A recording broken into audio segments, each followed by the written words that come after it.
강프로입니다. 자, 하이닉스 보겠습니다. 하이닉스 오늘 보합권에서 끝났죠. 자, 근데 특이사항이 하나 있는데 삼성전자입니다. 삼성전자. 자, 삼성전자는 오늘 3% 떨어졌습니다. 75,900원에 끝났어요. 뭐 정별 구간에 있었지만 여기 86,000원까지 올라갔었던 게 4월 달이고요. 그 이후에 하락이 나왔고 정배열을 유지하다가 지금 떨어졌으니까 역배열로 전환이 되겠죠. 다음 가격대는 여기 73,000원대 장기 이평선까지 떨어질 수 있는 그런 상황이 나왔습니다. 왜 그런지는 다들 아시죠? HBM이 삼성전자에서 그 퀄 테스트가 이번에 통과를 못했다는 그런 내용 때문인데, 자, 여기서 우리가 이걸 봐야 돼요. 하이닉스가 삼성전자가 떨어지는 상황에서도 추가적으로 올라갈 수 있을까? 결론, 올라갈 수 있다. 그리고 올라가는 과정에서 더 가파르게 올라갈 수 있는 상황이 열렸다. 그리고 무엇보다 하이닉스가 강세를 보였을 때 삼성전자가 떨어진다면 집중되어 있는 그런 상황을 약간은 조금 이해를 하실 필요가 있습니다. 자, 무슨 얘기냐면 지금 삼성전자가 떨어지잖아요. 그러면 벤더들 있죠. 뭐 흔히 얘기하는 한미 반도체 같은 경우에도 하이닉스의 벤더입니다. 그쵸? 한미 반도체가 TC 본딩 장비를 하이닉스 쪽으로 납품을 하고요. 그 장비를 가지고 HBM을 만들어내죠.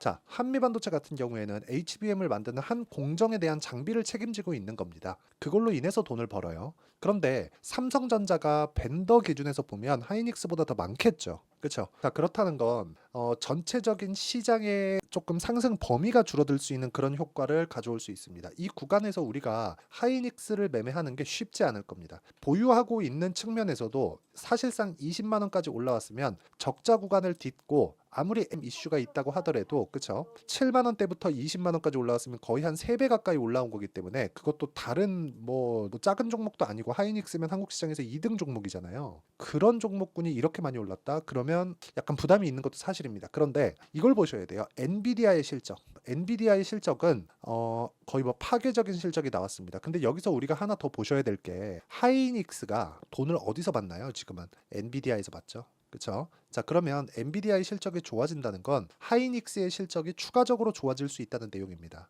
자, 그리고 무엇보다 하이닉스를 거래를 한다면 시장 관련해서도 무조건 보셔야 될 텐데, 자, 굉장히 긍정적인 부분이 하이닉스가 올라가기 위해서는 환율이 너무 낮은 위치에 있으면 안 돼요. 이게 무슨 얘기냐면 환율이 너무 떨어지잖아요. 그러면 달러가 약해진다는 거고 그게 실적으로 반영됩니다. 즉 수출 기업들은 환율이 높아지면 높아질수록 좋아요. 즉 달러 가치가 높아지면 높아질수록 좋다는 거죠. 원화 환산 실적을 찍기 때문에 그랬을 때 환차익을 충분히 볼 수 있는 환경이 된다.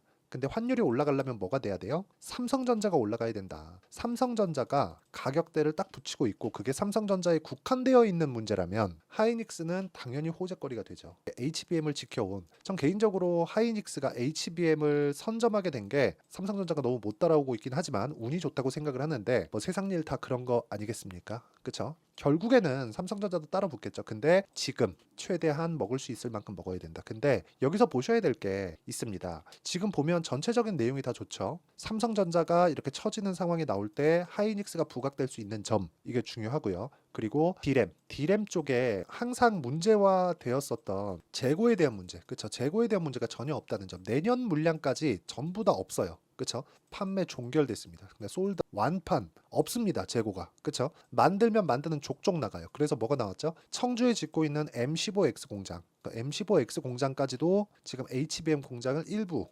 추가로 넣었습니다. 원래 M15X 공장을 짓기 시작한 게 22년 말인데 이때는 HBM에 대한 수요가 없어서 청주 공장, 그쵸? 새로 짓는 공장에 엄청난 캐파가 들어갔는데 여기서 설비가 없었습니다. 근데 추가적으로 투입을 한 거죠. 근데 이거를 보셔야 돼요. HBM이 지금 이런 식으로 진행이 되잖아요. 그럼 개인 사용자용으로 내려옵니다. 그 기간이 보통 한 3에서 길면 5년 정도 주기예요. 그렇기 때문에 지금 데이터 센터에 들어가고 있는 HBM 이쪽이 개인 사용자용으로 내려오게 되면 그 수요는 폭발적으로 증가할 수 있는 그런 부분이 있습니다. 앞으로 좋아질 만한 내용밖에 없다는 거죠. 근데 주가가 그만큼 올랐으니까 완만하게 올라가는 건 너무 당연하다. 근데 이 구간에서 내가 판단해야 되는 상황은 내가 얼마에 잡을지 그 부분이 정말 중요하다는 겁니다. 그래서 하이닉스에 아까 전에 말씀드렸죠. 환율 그리고 시장 관련된 이야기 삼성전자까지 내가 어떤 식으로 판단해야 되는지 그 내용에 대한 부분을 여기 SK 하이닉스의 단기 보유 전략, 그리고 단기 보유 전략은 2주입니다. 2주 동안 수익 전환시킬 수 있는 것, 그러려면 가격을 잘 잡아야겠죠.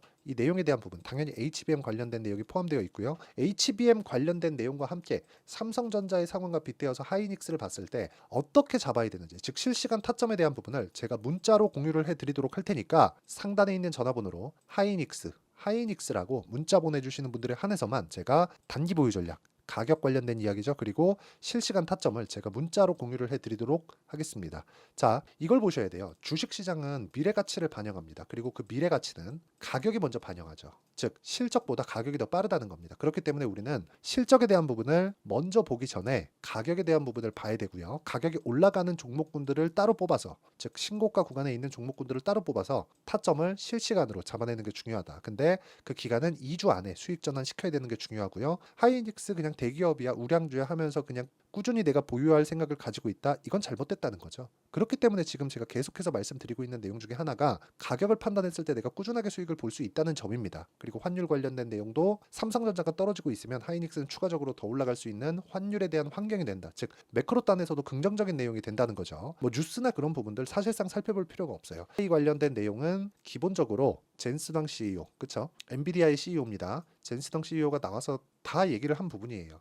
인정을 해라. 산업 변화가 일어났다 이미. 그쵸? 시대의 흐름을 타는 게 맞습니다. 그렇기 때문에 우리는 하이닉스의 가격대를 찾는 게 맞고, 제가 신고가 관련돼서 이야기를 계속 드렸으니까 신고가 종목군들을 왜 매매를 해야 되는지, 그리고 그런 종목군들을 매매를 했을 때 내가 어떻게 타점을 잡고 어느 정도 성과를 볼 수 있는지 그 내용을 보여드리도록 하겠습니다. 자, 내용 보시면 클리오입니다. 어떻습니까? 신고가 구간에 계속해서 제가 매매를 한 결과 오늘 매도에 를 했고요. 45,000원에 충분한 수익 구간에서 매매를 했습니다. 그리고 이 구간에 일부 매도를 했기 때문에 다음 주에도 매도 구간을 잡을 예정입니다. 자, 그리고 항상 중요한 건 신고가 구간에만 공략하고 있었다는 점, 이 부분이 정말 중요하니까 반드시 기억을 하셔야 돼요. 그리고 이거 말고 다른 종목군들, 뭐 반도체 관련 종목군들, 뭐 DI나 그런 종목군들을 보더라도 어때요? 매수 매도 다 신고가죠. 매수 매도 다 신고가입니다. 이런 부분을 지속적으로 만들어 가야 된다는 겁니다. 그랬을 때 26%, 22% 이런 식의 수익을 만들어내고요. 최근에 전기 관련된 종목군들이 엄청 강하죠. 일진전기. 자, 내용 보세요. 매매하는 과정에서 손절하는 구간이 있겠지만,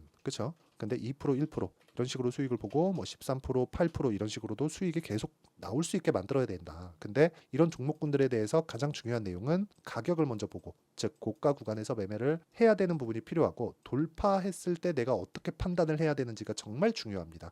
그리고 이 내용에 대한 부분을 제가 여기 소통방에서 다 공유를 하고 있습니다. 자, 최근에 원전 관련주가 엄청나게 강한데 원전 관련된 내용도 제가 여기 소통방에서 우리기술, 그쵸? 여기 보시면 우리기술, 자, 다 공유를 하고 있는데 단기 과열 구간에 들어갔는데도 불구하고 오늘 2.8% 상승해서 끝났죠. 이런 부분을 소통방에서 다 공유를 해드리고, 고가 돌파에 대한 부분, 주식해서 돈을 벌었다고 하는 모든 사람들은 다 고가 돌파 공략 구간을 노립니다. 이 구간에 대해서 한번 배워보고 싶다, 그리고 이런 식으로 매매를 한번 해보고 싶다 하시는 분들은 소통방에 들어오시면 되고, 소통방은 무료로 진행하니까 구독과 좋아요 눌러주시고요. 상단에 있는 전화번호로 구독 또는 10억, 자, 10억 만들기 프로젝트를 제가 구독자분들과 함께 진행하고 있으니까 상단에 있는 전화번호로 구독이나 10억이라고 문자 보내주시면 제가 소통방 입장 링크를 순차적으로 공유를 해드리도록 하겠습니다. 자, 내용 정리 한번 하겠습니다. 주식시장은 미래가치를 반영하기 때문에 하이닉스가 지금 올라가고 있는 것이다. 즉 실적이 이번 분기 1분기 때 강세 구간으로 턴어라운드 된 걸 확인을 했지만 사상 최고 실적까지 가기에는 올해는 다 지나야 된다. 즉 올해까지는 하이닉스가 강할 수밖에 없다는 거고, 하이닉스의 실시간 타점, 그리고 반도체 종목군들을 이렇게 매매하고 있죠.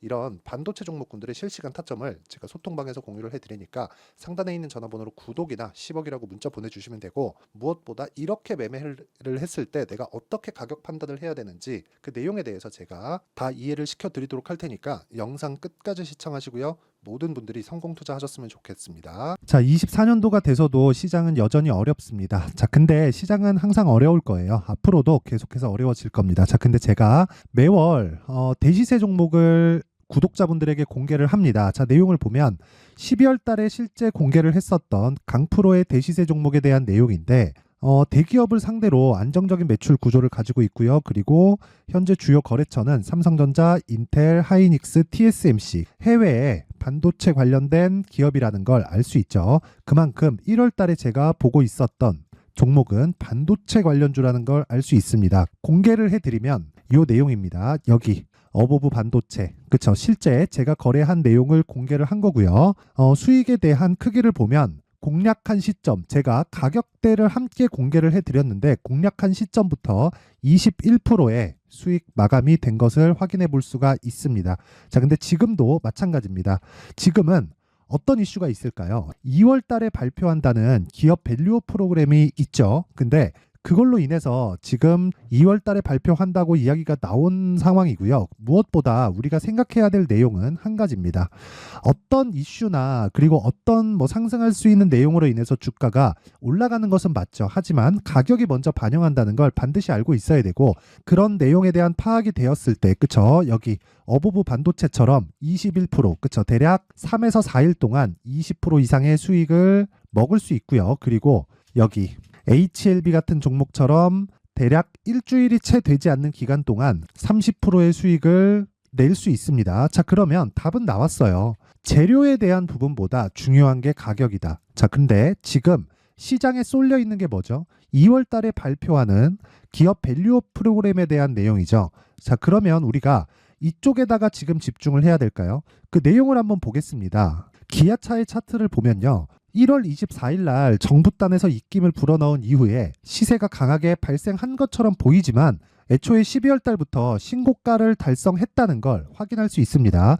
자, 그러면 우리가 스케줄을 따져봤을 때 우리가 어디를 봐야 될까요? 4월 달 총선을 봐야 됩니다. 드디어 때가 온 거죠. 4월 달 총선이 끝나면 그 뒤엔 뭐가 있죠? 대선 전국으로 들어갑니다. 그러면 우리는 4월 달 총선부터 시작해서 대선까지 이어질 수 있는 종목을 찾는 게 정말 중요합니다. 그게 정부 정책의 방향과 그리고 스케줄에 맞춰서 가는 거예요. 정치적인 상황에 따라서 주가가 움직이는 걸 우리는 수도 없이 많이 봐왔기 때문에 스케줄에 맞춰서 가는 게 지금으로서는 답이 될 수 있습니다. 그리고 무엇보다 어느 정도의 시세를 내는지 그 첫 번째 단계인 상황을, 그쵸? 제가 12월 달 밝혀드렸었던 대시세 종목으로 이미 공개를 해드렸기 때문에, 그쵸? 어떻게 제가 매매를 했는지까지 다 보여드렸습니다. HLB처럼, 그쵸? 31.9% 걸린 시간은 4일밖에 되지 않죠. 이 종목을 제가 가격과 그리고 어떤 종목인지를 애초에 12월 달부터 공개를 한 겁니다. 자, 그러면 지금도 마찬가지예요. 앞서서 제가 말씀드렸었던 23년도에 했었던 여러 가지 종목들이 있죠. 한미반도체 같은 종목들도 여기 소통방에서 모두 공개를 해서 실제로 10,000원부터 60,000원까지 상승한 내역이 있고요. 왜 공략을 했는지를 제가 다 공개를 해드렸습니다. 근데 지금도 마찬가지라는 거죠. 정부 정책의 방향에 맞춰서 또는 선거 스케줄에 맞춰서 매매를 이어가야 될 때가 됐고요. 제가 총선 관련된 큰 시세가 나올 수 있는 대시세 종목을 준비를 해놨습니다. 길게 말씀드리지 않겠습니다. 모든 종목들은 신고가를 달성하면서 대시세 준비를 하게 되고요. 신고가를 공략했을 때 내가 시장에 주도주를 잡을 수 있는데 지금은 총선에 집중하는 게 맞다. 그래서 총선 관련된 그리고 대선까지 이어질 수 있는 종목을 준비를 해놨는데 지금부터 준비를 하셔야 나중에 고가에 올라가서도 꾸준하게 매매를 이어갈 수 있습니다.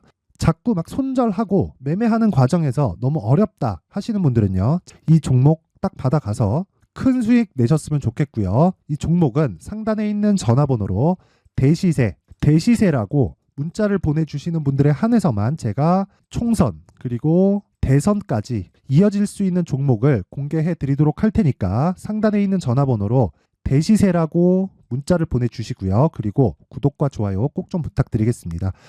시장은 정말 어렵습니다. 자, 그래서 모든 분들이 성공 투자하셨으면 좋겠고요. 기본적으로 가격에 대한 파악을 하면서 큰 수익을 내셨으면 좋겠습니다.